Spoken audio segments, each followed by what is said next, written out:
Hello, everyone, and welcome to Slash Film Daily for September 1st, 2017. On today's show, we'll be going into the water cooler talking about Don't Breathe, Ingrid Goes West, and iTunes reviews.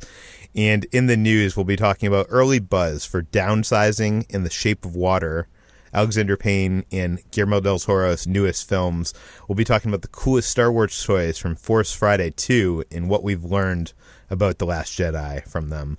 And an all-female Lord of the Flies remake is in the works. We'll talk about that as well. And in the mailbag, we'll be talking about movies that have to do with journalism. Exciting. With me on today's podcast are Hoai-Tran. Hey, what's up, everyone? And Brad Oman. Hey, that's me. Guys, come over here to water cooler. Have some stuff to talk about. Last night, I finally saw the horror film Don't Breathe. I think it was from last year. Almost every one of my friends told me to see it, and I missed it in the theater. And finally, I think it's on like Stars or something, and I was able to see it. And guys, this movie is awesome. Like, why did I not believe everybody that told me to see it? It is a great horror film, and I don't know why it wasn't as loved by critics, or at least like I don't feel like it was as talked about on film Twitter and that whole circle. Brad, you saw the film, right? I did, yeah. My mom and I love going to see horror movies together, and so she was super excited about seeing that, and that's why I saw that in theaters. And we should say this film is about a bunch of kids who break into this old man's house, and he's a blind man. He's played by Stephen Lang from Avatar. And basically, it's all about this badass old man discovers that they have broken into his home, and they have to escape him without making a sound. And I won't reveal how that goes, but it has some great moments of suspense, some amazing shots. I think it's done by the guy that did the Evil Dead remake. And I'm now on board for anything that guy makes. I'm gonna be first in line because that movie is so great. So if you have not seen Don't Breathe, I would highly recommend adding it to your watch list. And if you don't have Stars, I'm sure it will end up on Netflix or some. What? I was gonna say, beware that it is pretty violent, and it does take quite the sinister, unnerving turn towards the end. For sure. Speaking of dark movies, HTA, you finally saw one of my favorite movies of the year, Ingrid Goes West. What did you think? Yes, I saw it last night, and it was hilarious. So Ingrid Goes West is Aubrey Plaza's new movie. She co-stars with Elizabeth Olsen, and Aubrey Plaza plays this sort of mentally unstable woman who is obsessed with Instagram stars, and she becomes obsessed with Elizabeth Olsen's Instagram star and moves across the country to stalk her and follow her and basically single white female her. So this is kind of single white female for the modern audience, but played with a comedic tone instead of a horror one, although there's kind of some horrific elements lying underneath. But it's a really good cringe comedy, as well as this sort of biting satire on our current social media landscape. Although I kind of felt like it was a little bit of a shallow reading of social media, as if it was, for example, some of the numbers of like these social media stars only had like hundreds of likes. If they're real Instagram stars, they're going to have like in the thousands. So that's just one reason. But I would argue that it's just a low budget film, and they just did not Photoshop those. What's interesting is you can actually go on Instagram. You can go to Ingrid Goes West, and you will actually see the posts from the movie that they used during production. So I just don't think that they Photoshopped those Instagram posts that were actual Instagram posts from production. That's true. That might be. But yeah, it was really funny. It was definitely very much in line with Aubrey Plaza's cringe comedies. I remember seeing, what was that film? The List? Yeah, I think it's The List. Yeah, The List. And that was my first introduction to Aubrey Plaza's particular brand of like very raunchy, cringe humor. The To-Do List is actually the name of the Yes. movie. The To-Do List, right. And she kind of follows it up here. She has that very, she has that brand of just like terrifying sensuality that she really brings to this film. And it is it's interesting that it doesn't really delve into like her mental illness or whatever. It's more a kind of a stand-in for this, for its condemnation of social media and narcissism and that reliance on that. But I think it brings its point across really well. And it was funny and a little bit surreal and definitely worth your money if you go see it in the 600 theaters that it is screening in across America. Yeah, this is another one that I would recommend if it's playing anywhere near you, which 600 theaters it probably is. Go see it. The supporting performance, well, even all the performances. Aubrey Plaza's great. Yeah. O'Shea Jackson Jr., who was in Straight Outta Compton and played Ice Cube, and I did not know, because I'm an idiot, that's Ice Cube's son. But just because, like, when you see Straight Outta Compton, you almost think, like, oh, he's so perfect as Ice Cube. Maybe they just found someone that was perfect for that role. But in this movie, he's amazing. And he really stole the show. Yeah. I loved him in this. He's very charming. I think that guy's going to have a huge career. Wyatt Russell, who was in that Black Mirror episode Playtest, directed by Dan Trachtenberg, great. And you might not recognize her, but Mantis from Guardians of the Galaxy Volume 2 is also in the movie. As Harley. Tom Clemenceff. Yes. I cannot pronounce her name. Brad, what have you been up to? Well, we've been reading our iTunes reviews lately because our podcast has seemingly been doing pretty well. We've been getting a lot of listeners. We get some great questions from those listeners. And since we implore all of our listeners to give us good reviews on iTunes if they like the podcast, we like to see what they have to say. And I got to say, reading through all the positive reviews we have, because honestly, overwhelmingly, most of them are 5 stars and from fantastic people who love the site. Yeah, we have 113 reviews and 106 of them are 5 stars. Yeah, and they just, like, they're clearly loyal Slash Film readers. They love Slash Filmcast. They like this new endeavor, and they're really supportive of, like, what Peter has created. And it just made me realize that, like, I'm very lucky to be part of Slash Film, and I just wanted to make sure that, like, that, like, I really respect what you do, Peter, and like I'm just like a lowly wannabe film critic who doesn't deserve to be part of Slash Film. So I just want to make sure that, like, you know how amazing this is, and that I love being on every single episode, and it just feels great. Okay, for those not in on the joke, Brad is alluding to one review here that called him a wannabe film critic, and they got your name wrong, right? Yeah, Ethan Anderson is apparently this other writer that we have for the site. I imagine he's an evil version of me. He hates Star Wars, he hates Saturday Night Live, and he's not sarcastic at all. He makes no jokes whatsoever. He's just a plain jerk. Yeah, I'm sure that the one person who absolutely hates me on this podcast would love Ethan Anderson. Anyways, we really appreciate all the reviews, and, you know, this does go to help us go up the rankings and have other people find this podcast. So if you do like this podcast, I plead to you, and I plead to you at the end of every episode. People probably shut off the podcast at the end of each episode before it, but please, if you like this podcast, go to iTunes, give us a rating. If you like us a lot, give us a review. It definitely helps a lot, and I'm really overwhelmed by all this positive feedback. I know that.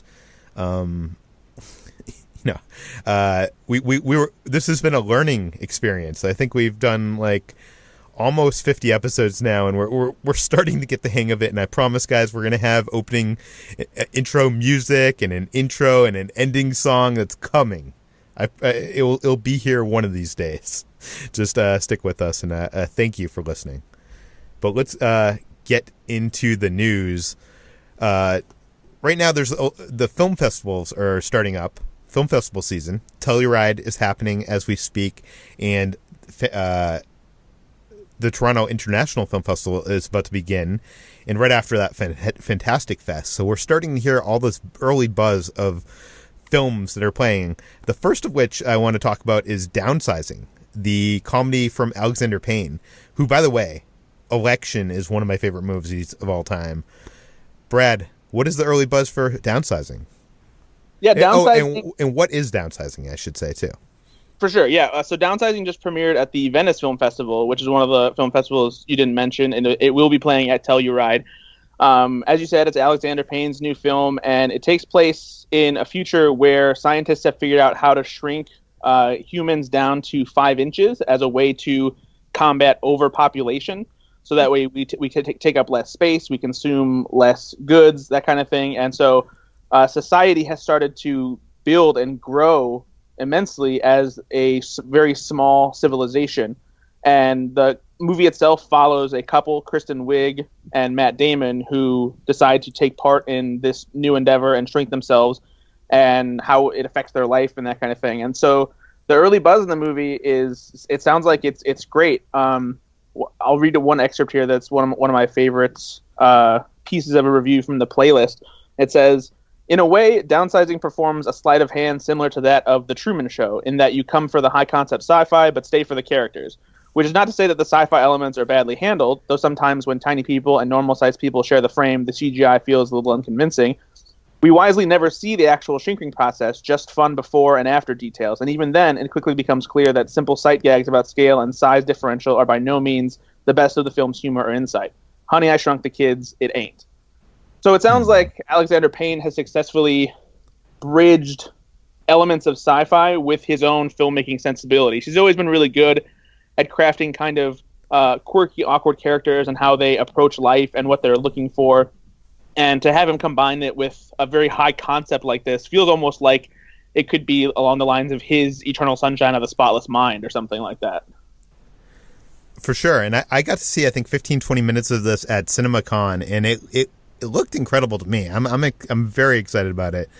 I did hear from one person who saw a test screening that he didn't love it. So, I don't know. We'll have to keep a look out on this early buzz. You can read more quotes on the article on slashfilm.com that's linked in the show notes. Let's move on from that to Guillermo del Toro's latest film, which is The Shape of Water. HT, you wrote up the early buzz for /film. How is this film? So this film is getting nothing but positive buzz after its debut at the Venice Film Festival this week. It's gotten rave reviews for its visuals, its social commentary, and most of all, its dark fairy tale love story at the center of it. And I could not be more excited because I am a personal Guillermo del Toro fan, but I was actually quite surprised that every review for this movie has been just raving about it. So one of the best reviews for it, I'm going to quote Variety's review, or the excerpt from it. "This decidedly adult fairy tale about a forlorn mute cleaning lady and the uncanny mermen who save each other's lives in very different ways, careers wildly from mad scientist B-movie to heart-thumping Cold War noir to ecstatic Wings on Heels musical, keeping an unexpectedly classical love story afloat with every dizzy genre turn. Lit from within by a heart-clenching silent star turn from Sally Hawkins, lent dialogue by one of Alexander Desplat's most abundantly swirling scores, this is incontestably Del Toro's most rewarding, richly realized film, or movie for that matter, since 2006's Pan's Labyrinth." So there are a lot of comparisons between this movie and Pan's Labyrinth, and they have a lot of similarities. They're both dark fairy tales set to the backdrop of a period movie. So I didn't explain Shape of the Water summary yet, so I will explain the synopsis for it. It is about a mute laboratory cleaning lady, played by Sally Hawkins, who discovers the existence of a gilled fish creature who's being kept imprisoned by a government laboratory who is experimenting on him. And they fall in love after meeting and being able to communicate through pantomime and various sign language. She is they're obstructed by Michael Shannon's government worker.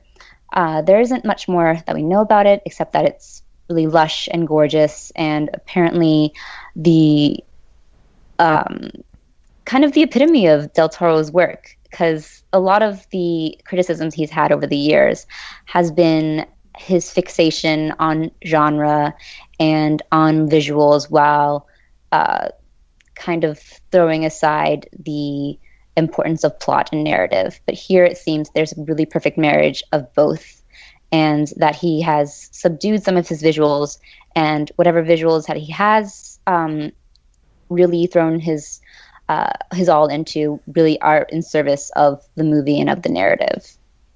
So it's getting a lot of positive buzz, and it's quite exciting. We'll see how, if those positive reviews keep going as the film starts to pick up in other film festivals and when it debuts later in December. Yeah, it should be noted, when you go to these film festivals, they're usually in like these high altitude mountain regions and then when you see something that is good, your brain might be affected by the altitude quite a bit. So sometimes you see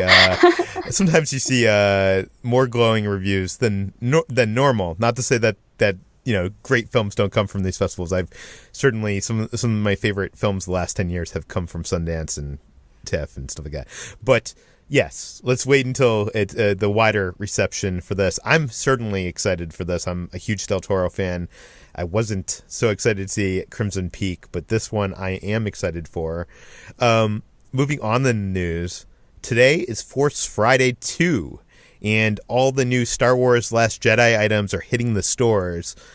Brad wrote up an extensive article on slashfilm.com talking about everything that's coming out. You can see pictures of everything that's coming out, and he also talked about what we learned. So, Brad, what are the coolest things coming out today on Force Friday? There are so many cool things. I actually hit up some stores last night at midnight to make sure I could get some stuff. And since I can't predict the future, I'm just going to assume that I got everything that I wanted to get when I went to those stores. And I'm just looking at it all right now on my table. So one of my favorite things to see whenever Force Friday comes along is the new lineup of Black Series 6-inch figures, which are Hasbro's higher-end action figures that are much more detailed and articulated than the usual 3 3/4-inch action figures that come out.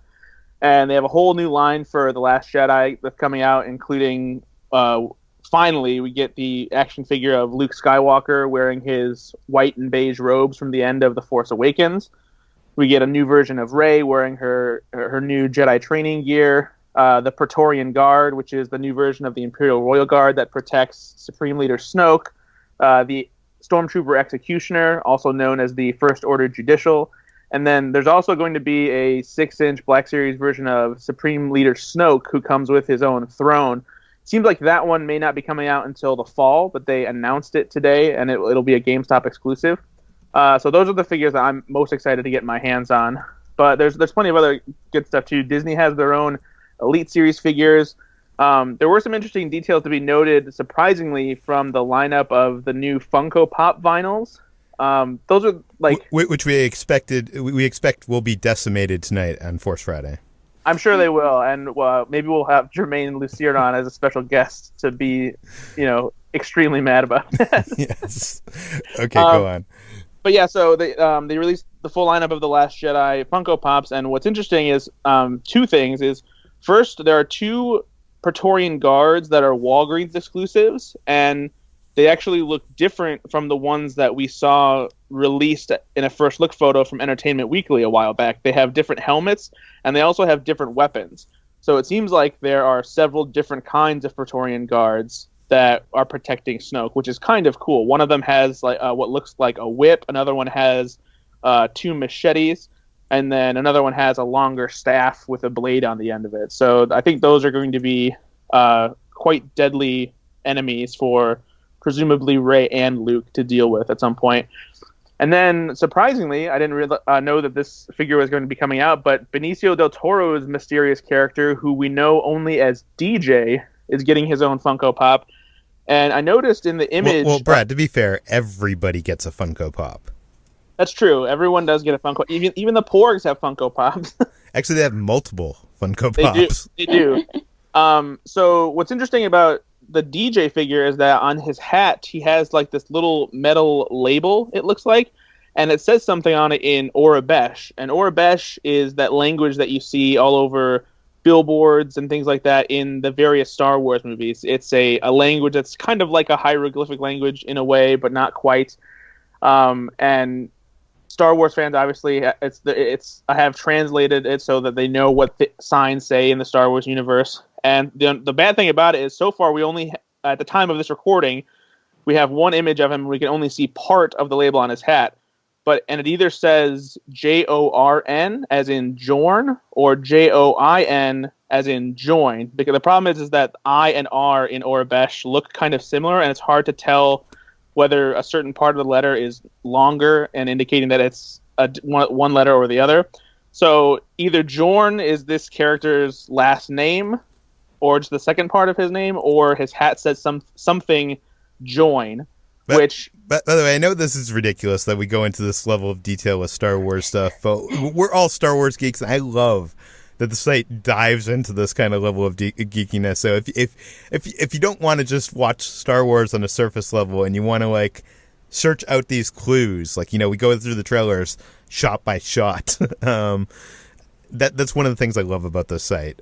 You can go to Brad's full article, the coolest Star Wars The Last Jedi items you can buy on Force Friday 2 on /film. But I just wanted to mention, you didn't mention the Millennium Falcon, did you? No, I was going to get to that because the Lego had a huge announcement today that's not technically a Force Friday thing because it's not available on shelves yet.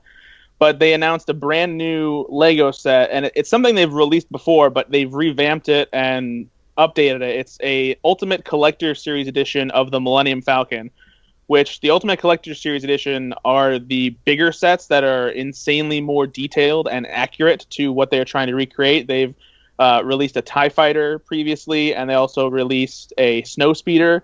And there was a Millennium Falcon that was released before, but it was discontinued a while back, and that's most likely because they knew they were coming out with this one. And this is officially the largest and most expensive Lego set that they have ever produced. It has 7,541 pieces, and it will cost $800.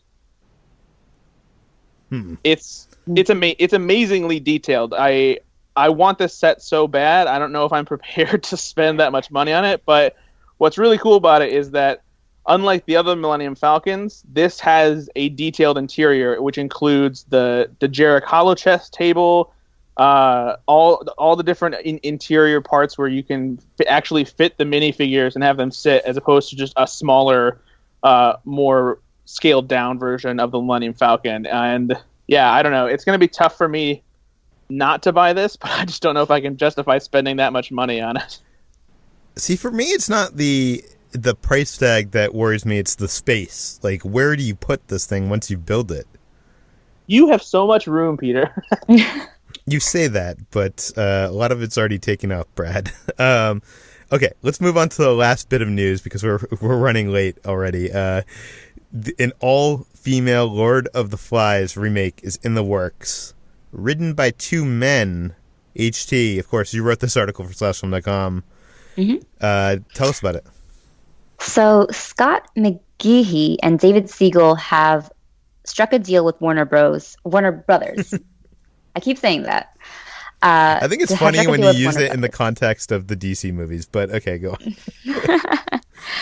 They've struck a deal with Warner Brothers to write and direct an all-female Lord of the Flies remake. And it is intended to bring a timeless story that is relevant today into a new perspective. And that's kind of along the lines of what we heard for a lot of gender-swapped movies. They are a way of bringing a female perspective to classic films or beloved films and giving women meteor roles that they would not get in the industry regularly. So HT, this is a win, right? All-female Lord of the Flies. But it's not particularly a win because Lord of the Flies was written with the intention of taking apart the consequences of systemic toxic masculinity. So William Golding's novel was written in the 1950s, and it was a sort of commentary on how there's brutality and violence inherent in young boys and men when they are divorced from civilization. And it doesn't necessarily talk about it from a specific gender standpoint, but it's kind of hard to separate it from that idea of toxic masculinity and of our ideas of masculinity in general. So in the 1950s and even today, there's this sort of conflict between this rugged individualism of masculinity versus intellectualism, and that's the main conflict that takes place in Lord of the Flies. And it's not something that is very common, not as a very common conflict with women. If you were going to remake Lord of the Flies as an all-female adaptation. But isn't that kind of an interesting way of reinventing it, to see what would be different if it was an all-female crew in that situation? So I was writing this, I was contemplating whether there's a possibility of making an all-female remake of Lord of the Flies.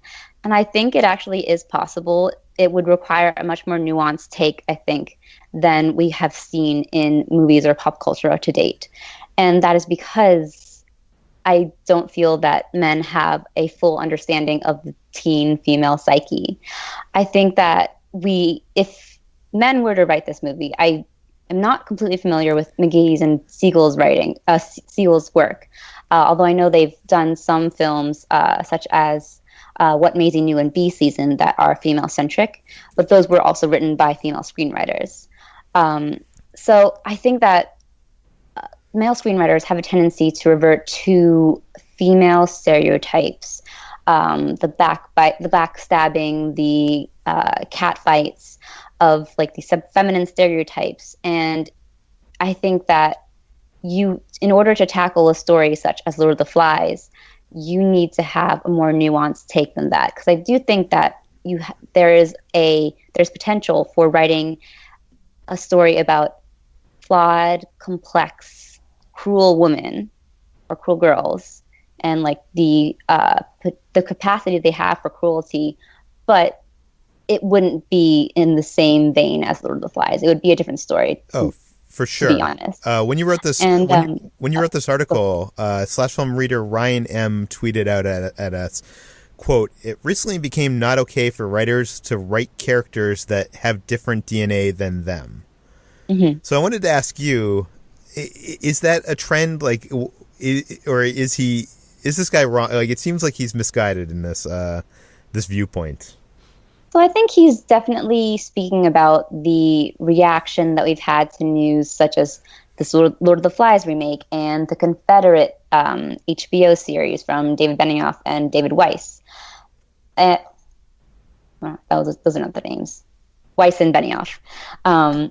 And I think that, yes, there is a tendency to have a knee-jerk reaction to these kind of news and say, stay in your lane.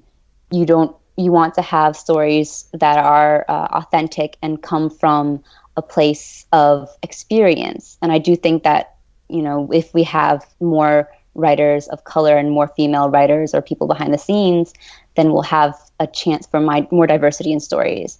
But I do think, coming from the opposite end of what he's saying, that male writers and people who have a place of privilege in Hollywood come from that place of privilege, and they can't necessarily completely understand every single experience. I mean, I know as a writer, that is your job to try to imagine other experiences, but there's also room for talent for people who have had these experiences, who can write it from a more realized place.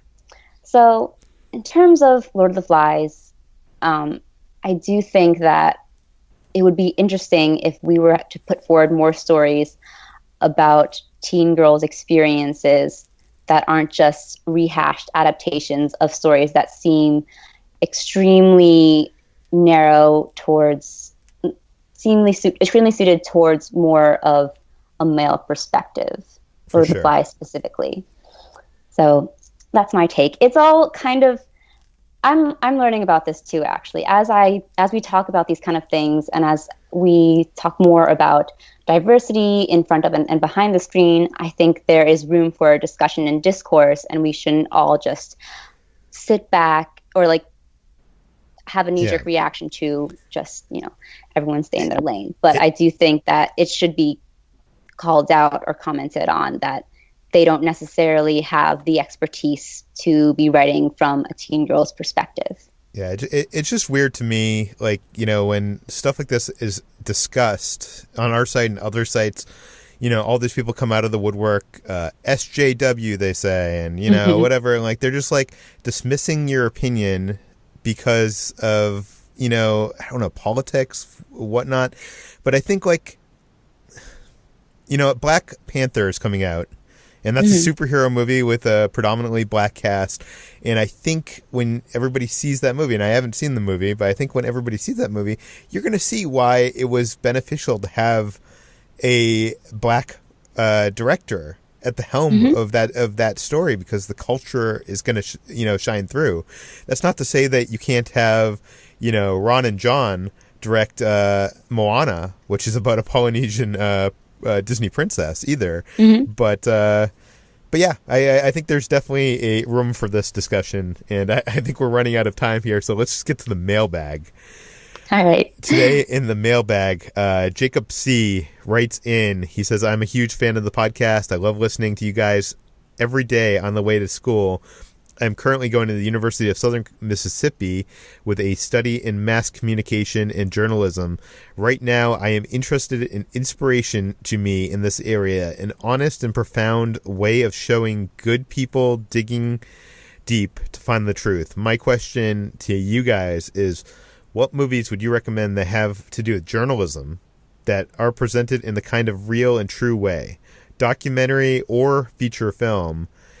Thank you guys so much for the podcast, as well as keep up the awesome work. Thank you, Jacob. I will start this out. My picks are really not conventional for the most part. I'll start this off with Almost Famous, just because it's in my top 5 movies of all time. And it follows Cameron Crowe as a little kid, basically writing for Rolling Stone and following a band in the 70s. And I'm not sure that this has the hardcore deep digging to find the truth angle that you're looking for, but I think there's an important lesson to be had here, and that is when you're writing about stuff, when you're doing what we do for a living, you oftentimes get close to your heroes, and you develop friendships and relationships with the filmmakers and writers and actors that you love, but you still have to put a wall between that sometimes, and you got to be honest and unmerciful, as Philip Seymour Hoffman's character says in the film. And I think this film, I found this film after I had kind of started writing for a living about something else, not movies, but it rings true to me, especially in when you're jumping into that kind of world, jumping into the world of I guess movie blogging is what the world I'm in, but he's in music journalism. I don't know, I just love the film, highly recommended, and there's so much advice from Philip Seymour Hoffman character Lester Bangs that I think you can take into your work. HT, how about you? So I have to make the requisite choice and talk about All the President's Men. So this is the fictional dramatized version of the Watergate events. And it stars Robert Redford and Dustin Hoffman as Bob Woodward and Carl Bernstein, the 2 reporters from the Washington Post who unveil the corruption behind the Richard Nixon White House and after the burglary of the Democratic headquarters at Watergate. So this is an iconic journalism movie for a reason. It's both a thriller as well as an in-depth look into what investigative journalism really entails. When I was in college, I actually I went to grad school for investigative journalism, and this movie definitely spoke really true to me, because a lot of investigative journalism is just looking through lots of documents and spending all day looking at numbers and pages of historical records.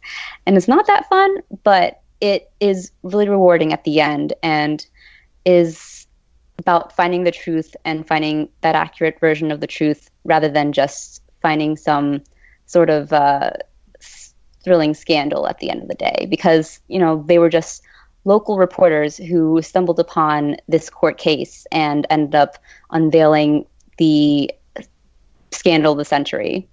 So that one is definitely one for the history books, literally. Brad, how about your pick?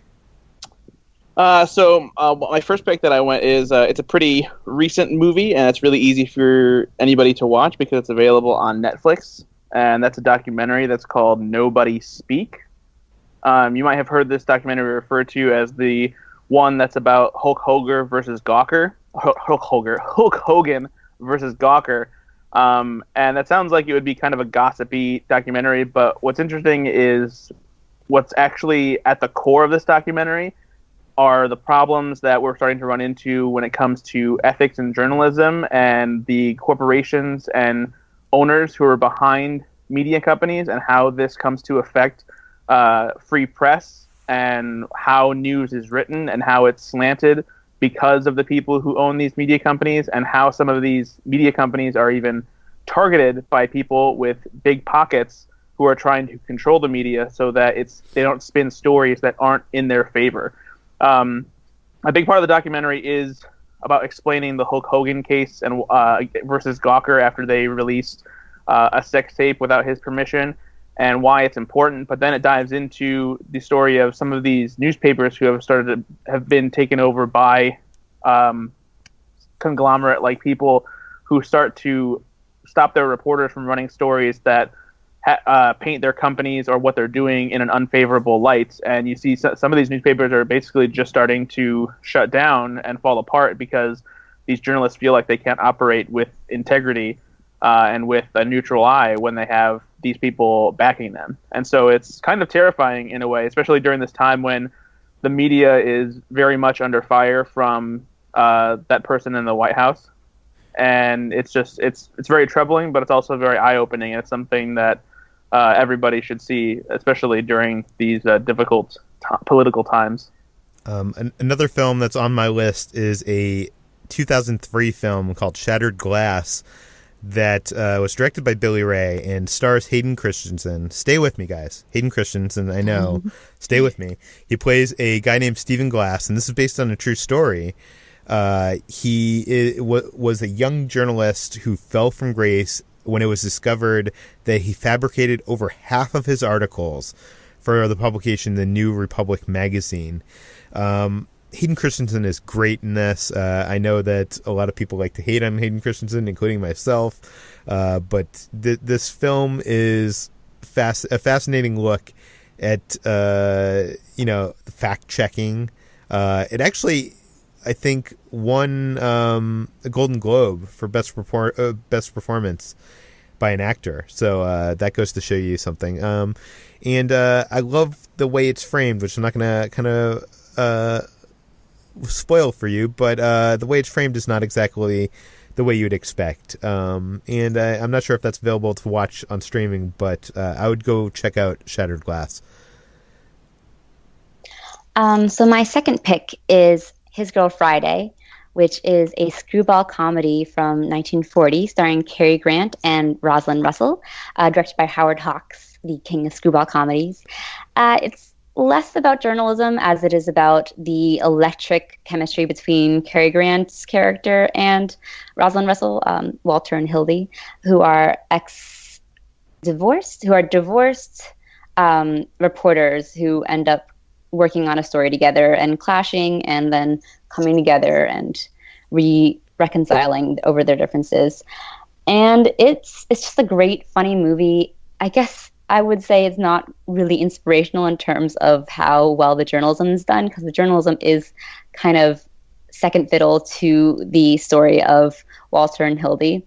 But it's a really great reporting movie that has this murder mystery at the end, and well, it's solving a murder case, I think, and it's a lot of fun. I guess I wouldn't recommend it for being a film about inspiring you to be a journalist. Although I will say that Rosalind Russell's character Hildy Johnson is a really great inspirational character for any aspiring female journalist, because she's gutsy, she's ballsy, and she stands her own with the rest of the newsroom. And she actually was originally meant to be cast as a man, but I think it was either Cary Grant or Howard Hawks who saw Rosalind Russell and wanted to change the character for her. Brad, what's your last pick? My last pick is Good Night and Good Luck, which is one of my favorite movies of all time. It's directed by George Clooney, who also wrote the script. Came out in 2005. It's black and white, which might make you think that it's a little pretentious, but it's black and white because the news at the time was in black and white, and it really sets the stage for when the story takes place, and it adds a certain level of drama to it. It follows David Strathairn as Edward R. Murrow, who is a real-life CBS journalist who was on television during the height of the Red Scare, when there was the House of Un-American Activities Committee was on a witch hunt for communists in the United States, using the fear that people had of communism to invade people's privacy and violate their civil rights by accusing them of things that they weren't necessarily guilty of. And because of the fear that existed at the time, Senator Joseph McCarthy was running wild with accusations, and oftentimes the news would even be in his sights. And Edward R. Murrow actually took the senator to task, oftentimes using his own words to fight against him. It all unfolded on TV.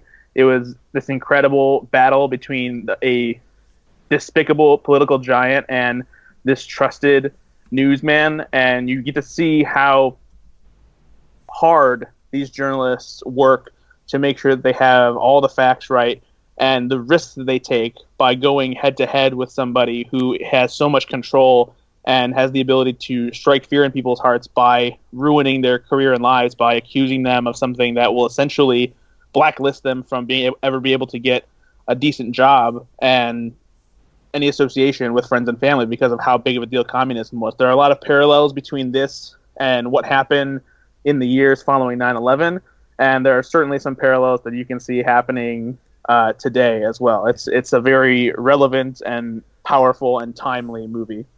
I know we each only submitted 2 picks, but I wanted to mention one last thing because he did ask about documentaries, and if you haven't seen Page One Inside the New York Times, it's the 2011 documentary by Andrew Rossi.